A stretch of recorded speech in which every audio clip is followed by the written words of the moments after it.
नमस्कार साथियों। आज की क्लास में हम लोग राज्य के नीति निदेशक तत्व को पढ़ेंगे। Directive principles of state policy अर्थात डीपीएसपी को जानेंगे। तो चलिए, समय के महत्व को देखते हुए हम सीधा टॉपिक पर चलते हैं। जो राज्य का नीति निदेशक तत्व है, आखिर हमारे संविधान निर्माताओं ने इसका वर्णन जो भाग 4 में अनुच्छेद 36 से लेकर 51 में किया है, इसके पीछे उनका उद्देश्य क्या था। तो संविधान निर्माता भारत में एक लोक कल्याणकारी राज्य की स्थापना करने के उद्देश्य से संविधान के भाग 4 में अनुच्छेद 36 से 51 तक राज्य के नीति निदेशक तत्वों का वर्णन किया था और देश में के लोगों को आर्थिक एवं सामाजिक लोकतंत्र प्रदान करना था। यहाँ से प्रश्न आपसे पूछा जा सकता है कि नीति निदेशक तत्व का उद्देश्य क्या था। तो लोक कल्याणकारी राज्य की स्थापना करना था और किस प्रकार के तंत्र की स्थापना करना था। तो सामाजिक एवं आर्थिक लोकतंत्र की स्थापना करना था। राज्य के नीति निदेशक तत्वों का उल्लेख कहाँ पर है। तो भाग 4 में अनुच्छेद 36 से 31 में किया गया है। और जो चौथा प्रश्न बनता है वो ये कि राज्य का जो नीति निदेशक तत्व है, इसे किस देश के संविधान से लिया गया। तो इसे आयरलैंड के संविधान से लिया गया। आयरलैंड के संविधान के अतिरिक्त विश्व के किसी अन्य देश के संविधान में राज्य के नीति निदेशक तत्वों का वर्णन नहीं है। यदि प्रश्न में विकल्प में आ जाए कि किन देशों के संविधान में राज्य के नीति निदेशक तत्वों का वर्णन है, तो भारत और आयरलैंड ही दुनिया के ऐसे संविधान हैं जहां पर नीति निदेशक तत्वों का वर्णन है।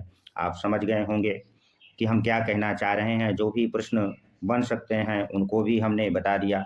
अब चलिए, राज्य के जो नीति निदेशक तत्व हैं, इनकी प्रकृति क्या है, अर्थात इनका नेचर क्या है।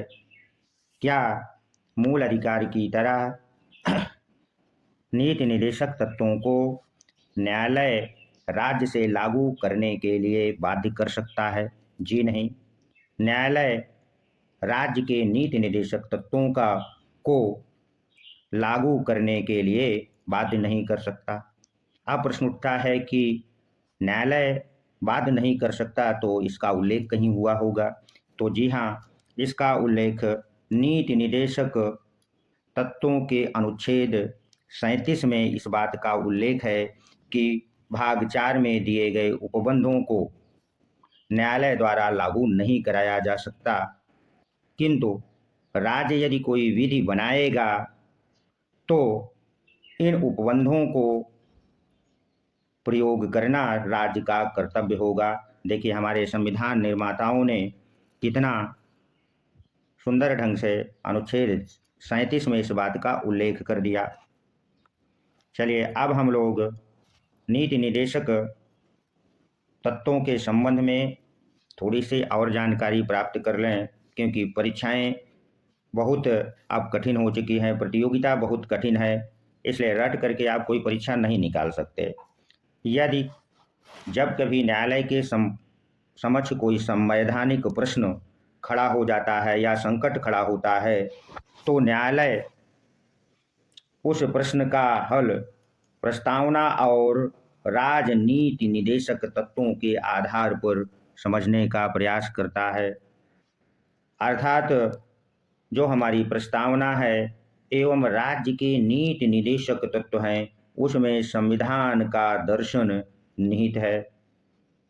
अभी तक आप लोग यही समझ रहे थे कि संविधान का दर्शन कहाँ पर निहित है, तो आप प्रस्तावना लगाते थे। आज आप जान गए होंगे कि संविधान का दर्शन प्रस्तावना के अतिरिक्त नीति निदेशक तत्वों में भी निहित है। चलिए, अब थोड़ी सी और चर्चा कर लें नीति निदेशक तत्वों के विषय में। तो मौलिक अधिकार और नीति निर्देशक तत्वों में यदि टकराव हो जाए तो किसे वरीयता प्रदान की जाएगी। अक्सर 1971 के पहले टकराव होता था, तो सरकार ने 25वां संविधान संशोधन करके यह व्यवस्था कर दी। कब कर दी? 1971 में, कि जो मूल अधिकार अनुच्छेद 14, 19 और 31 में वर्णित है, यहाँ मिसप्रिंट हुआ है तो 31 को भी लिख लीजिए, में वर्णित है। इन मूल अधिकारों पर अनुच्छेद 39 खा एवं गा जो नीति निर्देशक तत्व हैं को वरीयता प्रदान कर दी गई। इसको 39 खा क्या है और 39 गा क्या है, जब हम नीति निर्देशक तत्वों के अनुच्छेदों को पढ़ाएंगे तो वहाँ उल्लेख कर देंगे। यहाँ उल्लेख करना हम उचित नहीं समझते हैं, तो थोड़ी सी बात और जान लीजिए कि मौलिक अधिकार और नीति निर्देशक तत्वों की टकराव की स्थिति में एक और संविधान संशोधन कर दिया गया। वो कौन सा किया गया?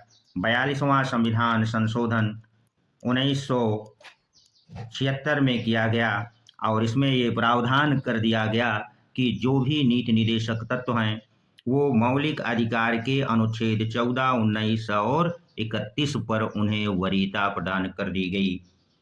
तो यहाँ से प्रश्न पूछा जा सकता है कि किन मौलिक अधिकारों पर नीति निर्देशक तत्वों को वरीयता प्रदान की गई है अनुच्छेद संविधान संशोधन 42वें द्वारा। तो मूल अधिकार जो अनुच्छेद 14, 19 और 31 पर में उल्लिखित है, उन पर नीति निर्देशक तत्वों को वरीयता प्रदान कर दी गई। यदि यह वीडियो आपको अच्छा लगा है तो सब्सक्राइब अवश्य कर दें, लाइक भी कर दें और ऐसे छात्रों को शेयर कर दें जो कि संविधान की तैयारी कर रहे हैं। धन्यवाद। अगले वीडियो में हम पढ़ेंगे कि राज्य के नीति निर्देशक तत्वों से जो संबंधित अनुच्छेद हैं उनका एक एक करके विस्तृत अध्ययन करेंगे। तब तक के लिए धन्यवाद।